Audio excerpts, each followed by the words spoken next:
کراچی کے باسیوں کے لیے اچھی خبر، آئندہ ہفتے سے شہر کی سڑکوں پر ڈبل ڈیکر اور نئی ای وی بسیں دوڑتی نظر آئیں گی۔ وزیر ٹرانسپورٹ شرجیل میمن کا سندھ کے دیگر کئی اضلاع میں بھی پیپلز بس سروس شروع کرنے کا اعلان۔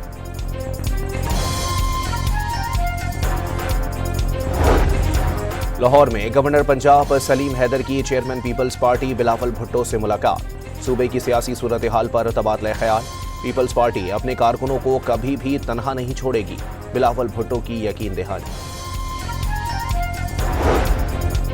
افغان مہاجرین کو گھر کرائے پر دینے والوں کے خلاف بھی کارروائی ہوگی، صوبوں کو افغان مہاجرین سے متعلق پالیسی پر عمل کرنا ہوگا، پنجاب کی وزیر اطلاعات عظمہ بخاری کی نیوز کانفرنس۔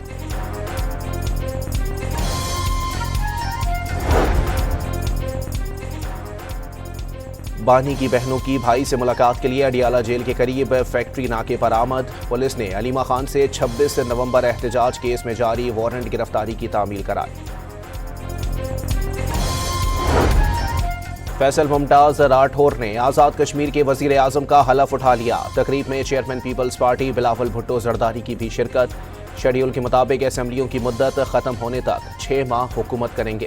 نو منتخب وزیر اعظم کا صدر زرداری اور بلاول بھٹو سے اظہار تشکر، کنٹرول لائن پر قربانیاں دینے والے افواج پاکستان کو خراج تحسین، پاکستان کے ساتھ ریاست کا رشتہ مضبوط کرنے کا عزم۔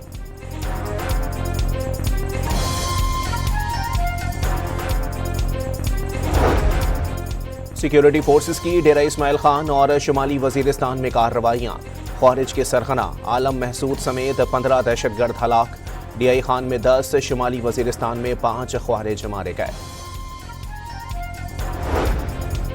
امریکہ دہشت گردی کے خلاف پاکستانی کوششوں کا معترف، قائم مقام امریکی سفیر کی وفاقی وزیر داخلہ سے ملاقات، اسلام آباد دھماکے کی شدید مذمت، مذاکرات اور دہشت گردی ساتھ نہیں چل سکتے، محسن نقوی نے صاف بتا دیا۔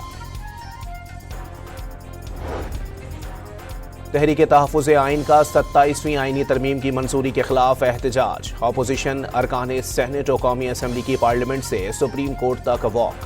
27ویں ترمیم سے توجہ ہٹانے کے لیے 28ویں ترمیم کا شوشہ چھوڑا گیا، بیرسٹر گوہر کا وار، متفقہ آئین کو متنازع بنا دیا گیا، ملکی سالمیت پر حملہ کیا جا رہا ہے، علامہ راجہ ناصر عباس کا خطاب۔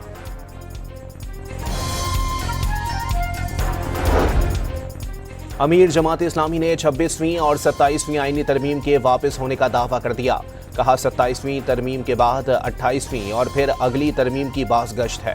حافظ نعیم الرحمان کی لاہور میں پریس کانفرنس، کہا مہنگائی میں کمی نہیں آئی، اسٹاک مارکیٹ معیشت کی عکاس نہیں۔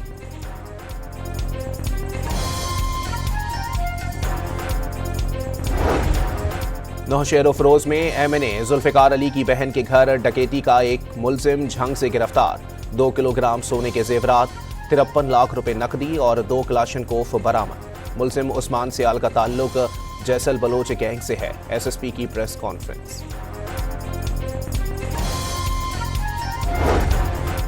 لاہور ہائی کورٹ میں 27ویں آئینی ترمیم کے خلاف درخواستوں پر 3 رکنی فل بینچ تشکیل، پٹیشنز میں ترمیم کالعدم قرار دینے کی استدعا کی گئی تھی۔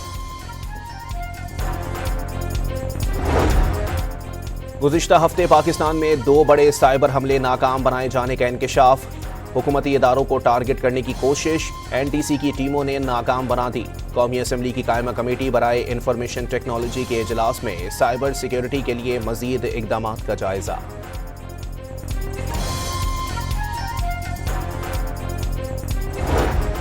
اقوام متحدہ کی سلامتی کونسل نے غزہ میں عبوری حکومت کے قیام اور بین الاقوامی فورس تعیناتی کی منظوری دے دی۔ امریکی قرارداد کے حق میں 13 ووٹ آئے، مخالفت کوئی ووٹ نہیں پڑا۔ روس اور چین کی ووٹنگ سے غیر حاضری بین الاقوامی فورس کو غزہ کی سرحدوں اور شہریوں کے تحفظ، امدادی کوششوں کی معاونت اور حماس اور دیگر مزاحمتی گروہوں سے اسلحہ واپس لینے کی ذمہ داریاں سونپی جائیں گی۔ پاکستان کا غزہ منصوبے کی قرارداد کے حق میں ووٹ، مقصد اسرائیلی فورسز کا مکمل انخلا اور فلسطینیوں کا قتل عام روکنا ہے۔ اقوام متحدہ میں مستقل مندوب عاصم افتخار کا سلامتی کونسل سے خطاب، کہا غزہ میں امن کی امید سامنے آئی ہے، مذاکرات میں عرب ممالک کے پروپوزل کی حمایت کی، پاکستان نے اپنی تجاویز کو بھی شامل کیا۔